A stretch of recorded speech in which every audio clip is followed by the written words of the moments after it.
Hello friends, मैं हूं मनीष कुमार और आप देख रहे हैं मेरा YouTube channel study all in one. तो अभी जो कल रेलवे बोर्ड की तरफ से एक नोटिस आया है रेलवे ग्रुप डी एग्ज़ाम के लिए, तो उसमें बताया गया है कि हम सीवीटी फर्स्ट भी लेंगे और सीवीटी टू भी लेंगे। जब इन्होंने 2019 में जब वैकेंसी निकाली थी तब इन्होंने ऐसा कुछ नहीं दिया था कि हम इसका सीवीटी टू भी लेंगे। लेकिन जब इन्होंने कल एक नोटिफिकेशन निकाला है तो उसमें बताया है कि हम सीवीटी फर्स्ट भी लेंगे और सीवीटी टू भी लेंगे। तो इसमें इन्होंने साफ साफ बता दिया है कि हम जो बच्चों को जॉब है वो देने वाले नहीं हैं। अब इससे साफ पता चल रहा है कि ये बच्चों को जॉब देना नहीं चाहते। क्यों? क्योंकि ये कोई आईएएस, पीसीएस, यूपीएससी वाला एग्जाम तो है नहीं कि इसमें सीवीटी फर्स्ट भी होगा। जैसे मेंस होता है, प्री होता है, फिर इंटरव्यू होता है उसमें। तो उस हिसाब से ये कोई अधिकारी बनने के लिए तो जा नहीं रहे, क्योंकि ये जो जॉब है ये 4th क्लास की चपरासी की जॉब है।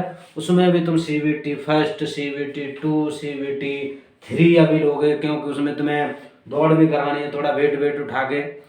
तो सीवीटी वन, सीवीटी टू, फिर तुम उसमें इसकी फिजिकल भी लोगे, फिर डॉक्यूमेंट वेरिफिकेशन कराओगे।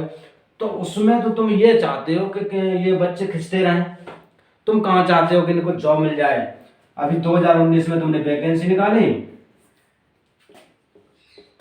और फिर उसके बाद 2022 में एग्जाम कराओगे और फिर कहीं 2024 में जाके सीवीटी टू कराओगे और सीवीटी टू कराने के बाद फिर जाके कहीं 25-26 में जाके तुम इन्हें जॉब दोगे। तो ये 4th क्लास की नौकरी के लिए ये 2019 से लेकर 2026 तक पहुंच गए। अब कहाँ एक नौकरी के लिए 7 साल, ये कहाँ का नियम है? एक नौकरी के लिए 7 साल, वो भी 4th क्लास की नौकरी के लिए। ये कोई यूपीएससी वाला एग्जाम तो है नहीं कि पहले प्री, फिर मेन और फिर इंटरव्यू। इतने साल में तो कोई यूपीएससी भी क्लियर कर लेगा। अब ये तुम रेलवे की तरफ से ये 4th क्लास की नौकरी दे रहे हो, वो भी 7 साल में। ये कहाँ से, ये कुछ मैच नहीं हुआ इसमें। इसलिए जितना भी हो सके, जितना भी जल्दी हो सके, जिन बच्चों ने भी फॉर्म भरा है उनसे मैं कहना चाहूँगा कि इस चीज़ के लिए ट्विटर पर जितना भी कह सको उतना घर पर ही रहें और ट्विटर पर जितना कमेंट कर सको, जितना ट्वीट कर सको, वो ट्विटर से ही रुकेगा। अन्यथा की स्थिति में तो फिजिकल प्रोटेस्ट करके तो ना तो आज तक मुझे लग रहा है कि फ़ायदा हुआ है, लेकिन ज़्यादा फायदा मुझे नहीं लग रहा कि होगा। क्योंकि फिजिकल प्रोटेस्ट से तुम एक जगह कर सकते हो, सभी लोग कैसे कर सकते हैं?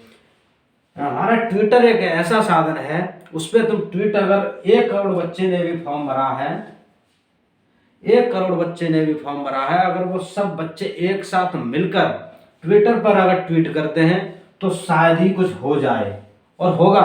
अगर ऐसा करते हो तो होगा, क्योंकि ये बात हमें पता नहीं कि ये हमारे प्राइम मिनिस्टर को पता है या नहीं पता है, या फिर हमारे जो रेलवे बोर्ड के मंत्री हैं उनको पता है या नहीं पता है। ये बोर्ड अपनी तरफ से ये करे जा रहा है। तो उनको पता करने के लिए अगर सबसे अच्छा साधन है वो है ट्विटर, तो उस पर जितना भी करना है उस पर ट्वीट करना है, ना कि फिजिकल प्रोटेस्ट। तो ये चाहते क्या है, ये कैसी जॉब है ये, और ये 4th क्लास की 1 लाख वैकेंसी हैं। अब ये इतना क्यों चाह रहे हैं कि ये इतना डिले हो? ये पता नहीं क्यों चाह रहे हैं कि 1 लाख वैकेंसी, ये जॉब देना चाहते हैं या नहीं भी देना चाहते हैं। नहीं देना चाहते तो साफ मना करें, देना चाहते हैं तो इतना लंबा क्यों खींच रहे हैं? अब इन्होंने क्या सोच लिया है कि हम पहले से इसे प्राइवेट तो कर ही रहे हैं ये रेलवे को। ये जब रेलवे को प्राइवेट कर रहे हैं तो ये सोच रहे हैं कि ये 35,000 हमारी एनटीपीसी वाली और करीब 1 लाख ग्रुप डी वाली। तो अब 1,35,000, करीब 1,40,000 बच्चे हैं, उनको कहाँ हम प्राइवेटाइजेशन तो पहले से करने की सोच लिया इन्होंने। तो अब ये 1,35,000, 1,40,000 बच्चों को कहाँ जॉब देंगे? इनका रहने का खर्चा, रहने का इनकी सैलरी कहाँ से लेके आएंगे? अब ये प्राइवेटाइजेशन तो पहले से करना चाहते हैं कि ये सबको प्राइवेट कर दो रेलवे को।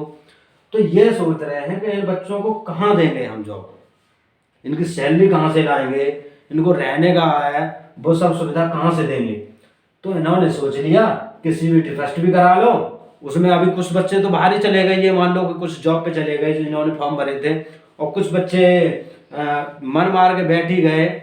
तो इस वजह से इन्होंने अब सोचा कि कुछ ही बच्चे बचे हैं तो सीबीटी फर्स्ट करा लेते हैं और फिर सीबीटी 2 भी करा लेंगे। अब सीबीटी 2 कराने तक बच्चे आधे रह जाएंगे।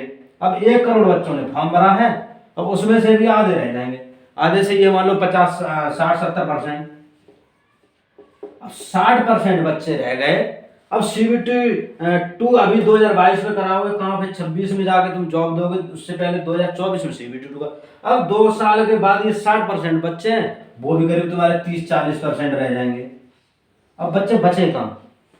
अब फिर इन्होंने क्या लागू कर दिया है इसमें कि हम पहले बच्चों को सीबीटी फर्स्ट से सीबीटी 2 में 15 गुना लेंगे, 15%, 15 गुना, एक वैकेंसी का 15 गुना, यानी 1 लाख 1 लाख वैकेंसी है उसकी ये कितने लेंगे, 15 लाख। 15 लाख बच्चे इसमें पास कराएंगे। चलो ठीक है, यहां तक 15 लाख बच्चे पास करा लिए। अब जो सीबीटी 2 है, सीबीटी 2 जो कराएंगे ये, उसमें सिर्फ अब इन्होंने क्या कह दिया है कि हम सीबीटी 2 बच्चों को पास करा के जब हम रेस रेसिंग के लिए लेके जाएंगे तो एक बच्चे पर एक ही बच्चे को लेंगे। अब सीबीटी 2 में 15 लाख पास हुए थे, उसमें से कितने लेके जाएंगे ये, एक पे एक बच्चा, यानी सिर्फ 1,03,000, 1,03,000 बच्चे ही ये लेंगे। अब 1,03,000 ये बच्चे ही लेंगे तो अब उसमें से इनको देखो 1,03,000, अब ये सब रेस मार देंगे या फिर सब बेट उठा के सब ये पास क्वालिफाई हो जाएंगे। ये बताइए कि इन्होंने एक पे एक बच्चा लिया तो 1,03,000 हो गए। तो अब ये सब बच्चे क्या बेट उठा के कोई डॉक्यूमेंट वेरिफिकेशन में निकलेगा, कोई हमारा रेसिंग में निकलेगा, तो ये सब पास थोड़े ना हो जाएंगे। अब इसमें से करीब तुम्हारे, अब ये जितने भी ये लेंगे इसमें से तुम्हारे 20-30% तो ये भी रह गए, ये भी नहीं। अब 20-30% तुम्हारी जॉब पहले थी 1 लाख, अब तुम्हारी 1 लाख में से 20-30% घटा दो तो तुम्हारी 70,000 या फिर 60,000, इतनी वैकेंसी तुम्हारी भर लेंगे ये। अब इतनी खाली, कम से कम कुछ तो इन्हें फायदा होगा। इस वजह से इन्होंने सीबीटी फर्स्ट भी दे दिया, फिर सीबीटी 2 भी दो, और फिर सीबीटी 2 के बाद ये तुम्हारा रेसिंग वाला ये वजन उठा गए, और फिर उसके बाद डीबी, इसमें से बाहर हो जाएंगे। तुम एक पे एक बच्चा लोगे तो ये कहाँ तक नाइंसाफी है। तो इसलिए ये हमें सीबीटी 2 होने नहीं देना है। इसके लिए जितना भी हो सके उतना, जितना भी हो सके उतना तुम्हें ट्विटर पे ट्वीट करना है, ये रुक सके। ओके फ्रेंड्स, मैं बस इतना ही कहना चाहूँगा। हमारे अगर चैनल सब्सक्राइब कर देना अगर मेरी बात अच्छी लगी हो तो। ओके, थैंक यू, धन्यवाद।